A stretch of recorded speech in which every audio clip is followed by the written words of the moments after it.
जनाब आज हमने बात करनी है जोड़ों के हवाले से, क्योंकि कुरान करीम के एक आयत का मफहूम भी है कि हमने तुम्हें जोड़ों में पैदा करके तख्लीकी अमल का तसलसल कायम रखा है और आखिरत भी तसलसल तख्लीक से इबारत है। और शादी एक ऐसा खूबसूरत सा रिश्ता है जिसमें तो हर पल एक दूसरे को समझना ज़रूरी होता है। और आज के दौर की अगर बात कर ली जाए तो हमारी ख्वाहिशात की फ़हरिस्त काफ़ी लंबी होती जा रही है। लड़की वालों की तरफ से इस ख्वाहिश का इजहार किया जाता है कि लड़के की फैमिली छोटी होनी चाहिए, उसका अलग से घर होना चाहिए, अच्छी नौकरी होनी चाहिए, या फिर जनाब कारोबार बहुत अच्छा होना चाहिए।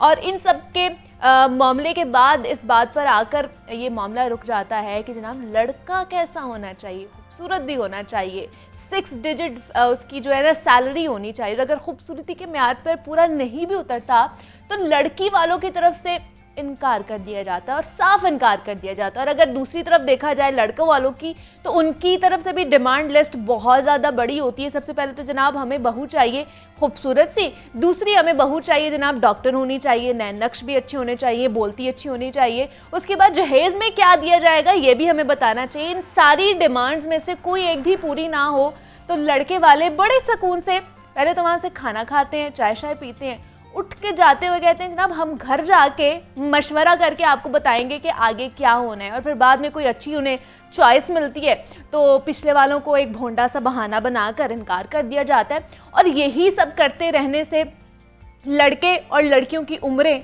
ज़्यादा होती जा रही है। और रिश्ते तय करते वक्त हमें किन किन चीज़ों का ख्याल रखना चाहिए, हम आज के दौर में किन बातों पे कॉम्प्रोमाइज़ हम कर सकते हैं, कौन कौन सी ऐसी गलतियां हैं जिनकी बिना पर आजकल के जो बच्चे हैं उनकी उम्रें बढ़ती जा रही हैं, क्या क्या चीज़ें हैं जिनको हमें मद्देनज़र रखना चाहिए, आज उस पर हम बात करेंगे, काउंसलिंग लेने की कोशिश करेंगे। सैयद एजाज बुखारी साहब हमारे साथ मौजूद हैं, कपल काउंसलर हैं, और उनसे जानते हैं जनाब ये कि इतना ये जो डिमांड्स बढ़ती जा रही हैं, फहरिस्तें लंबी ही होती जा रही हैं, इनकी वजूहात क्या है। शाह साहब आपको वेलकम कहती जाओ लाहौर में, कैसे हैं आप? अल्हम्दुलिल्लाह आप खैरियत से? मैं भी शुक्र अल्लाह का ठीक ठाक। शाह साहब ये जो कपल कह लें कि शादी से पहले की जो रिवायात होती हैं, जैसे मैंने अभी एक्सप्लेन भी किया, लड़के वालों की तरफ से भी बहुत सारी डिमांड्स होती हैं, एक पूरी लिस्ट तैयार की होती है, लड़की वालों की तरफ से भी होती है। तो ये क्यों ये सारी चीज़ें इतनी बढ़ती जा रही हैं और फिर बाद में हम लोग तकाजा करते हैं कि हमारे बच्चों की शादियाँ नहीं हो रही हैं, लेकिन इसके पीछे के मुहर्रकात हम नहीं भांप पाते हैं? जी मैं आपसे अर्ज़ करूँ, देखिए जिस तरह हम कहते हैं कि मोबाइल फ़ोन हमारे पास तो आ गया है, हाँ जी, लेकिन हमें अंदाज़ा नहीं कि उसे इस्तेमाल किस मकसद के लिए करना है जी।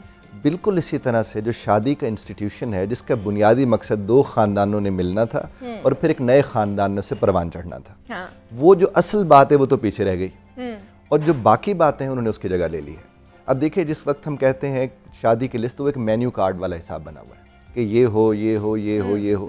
अच्छा वो जैसे भी हो, कभी बैठ के ये बात नहीं करते कि ये गुजारा कैसे करेंगे, इनके ताल्लुकात कैसे होंगे। इस तरह याद होगा मैं पिछले प्रोग्राम में जब आपकी खिदमत में हाजिर हुआ था तो मैंने ये बात की थी कि असल में समधियों को कोचिंग की ज़रूरत है। एग्जैक्टली, उन्हें अंदाज़ा हो कि शादी को हमने तय किस तर्ज पर करना है। अब जब आप लिस्ट की तरफ जाएंगे, एक बच्चे को 50 वाला साला बाप अगर एक लड़की को कुछ दे रहा है और वो कहे कि 25 साल वाला लड़का भी उतना ही कुछ उसे दे दे, वो नहीं हो सकता। क्योंकि अभी तो उसने जाकर करियर पता नहीं शुरू किया भी है कि नहीं किया। फिर जो हमारे निज़ाम तालीम है वो काबिल लोग उस तरह से पैदा नहीं कर रहा। वो मार्केट में जाते हैं, हम अक्सर कॉर्पोरेट सेक्टर के साथ जब हमें ट्रेनिंग का मौका मिलता है वो कहते हैं कि हमें काम के लोग ही नहीं मिल रहे। अब ये पढ़ के वहाँ पर पहुँचते हैं जहाँ काम के लोगों को सैलरी चाहिए, चूँकि वालिदैन तो आगे से कहते भी इतने पैसे कमाता है। अच्छा अपने घर में मैं हैरान होता हूँ इस बात को देखकर कि आपके अपने घर में आप कहते हैं कि जॉइंट फैमिली में आकर हमारी बहू हमारे पास है। एग्जैक्टली, हाँ। लेकिन आपकी बेटी जहाँ जाए वहाँ कोशिश होती है अलग होना चाहिए घर। तो कहते कोशिश करें माँ बाप ही ना हो, ननंद ना हो, इधर उधर, ऐसा नहीं होता। देखिए खानदान को परवान चढ़ाना है तो खानदान में रह के परवान चढ़ाया जा सकता है। बाकी आप देख लीजिए, हम लोग कोशिश करते हैं कि लोगों को ट्रेनिंग करनी चाहिए, ट्रेनिंग पर बच्चों के पैसे नहीं लगाते। 5 लाख 8 लाख 10 लाख का लहंगा होता है जो थोड़े वक्त के लिए पहन के फिर वो आगे बढ़ जाते हैं।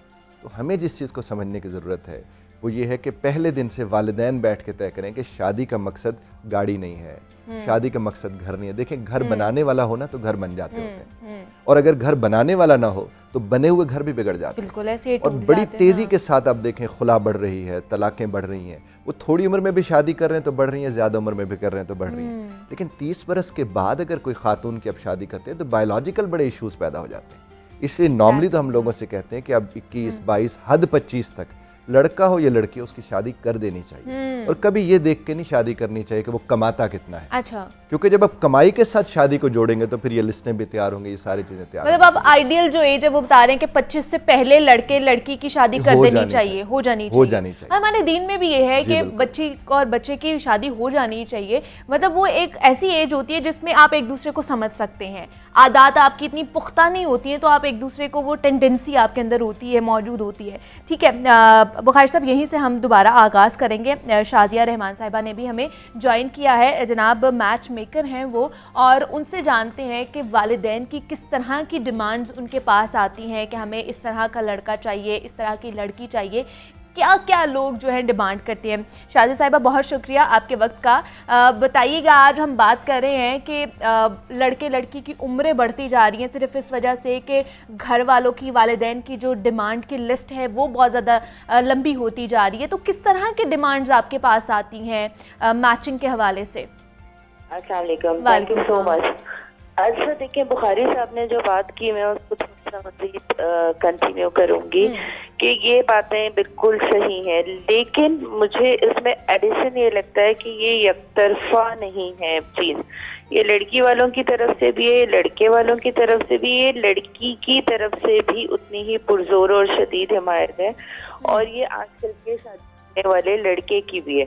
कभी कभी माँ बाप ऐसा नहीं चाहते हैं कि लड़के का इतनी ज्यादा अर्निंग्स हो या ये चीजें, वो रिश्ता करना चाहते हैं पर लड़की मना कर देती है क्योंकि उसने अपनी फ्रेंड की एक ऐसी ग्रैंड शादी देखी होती है या सोशल मीडिया पे या ड्रामे में, कि वो कहती है मुझे तो ऐसे शख्स से शादी करनी है जिसके पास ये सब कुछ हो।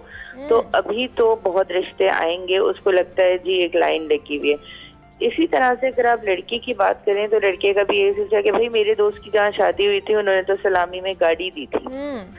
तो आप ऐसी लड़की ढूंढें जो बेशक हम जिस एरिया में रहते हैं या हम जो कमाते हैं या जो हमारा लाइफस्टाइल है उससे कहीं बहुत ज्यादा हो, बल्कि अगर जरूरत पड़े तो मैं घर दामाद भी बन जाऊंगा। अच्छा, तो ये जो एक मटेरियलिस्टिक मेंटालिटी के साथ हम आगे बढ़ रहे हैं 2022 में, ये बहुत खतरनाक दहाने पे आके हम खड़े हो चुके हैं। और डिमांड्स हमेशा से है रिश्ते के लिए, लोगों की डिमांड ऐसा नहीं है कि कोई आज। लेकिन शाजिया के ये इस तरह की डिमांड्स पहले भी आती थी या अब ये अनफॉर्चुनेटली ज्यादा होती जा रही है? इस तरह की डिमांड्स पहले भी आती थी, पहले हजारों में कोई आपके 10 केसेस आते थे, अभी 100 में 10 केसेस आते हैं अगर आप रेशो को इस तरह से लेना चाहते हैं। तो वही वाली बात है कि शादी ये देख के नहीं हो रही कि लड़के के साथ मिजाज की कंपैटिबिलिटी कैसी है, या उसके घर में आप ढल जाएंगे या उसके घर वालों के साथ आप खुश रहेंगे, उसके साथ आप कितना खुश रहेंगे, आपके दरमियान कॉमन क्या है। आप कोई बहुत ऐसे लोग तो नहीं है एक्सट्रीम पे जो उसकी मिजाज का सिलसिला बिल्कुल एक अलग है। कल मैंने कहीं बहुत अच्छी बात सुनी थी कि किसी से भी ये फैसला ये देख के नहीं करो कि जी उसके दीन को देख के अगर कर रहे हो तो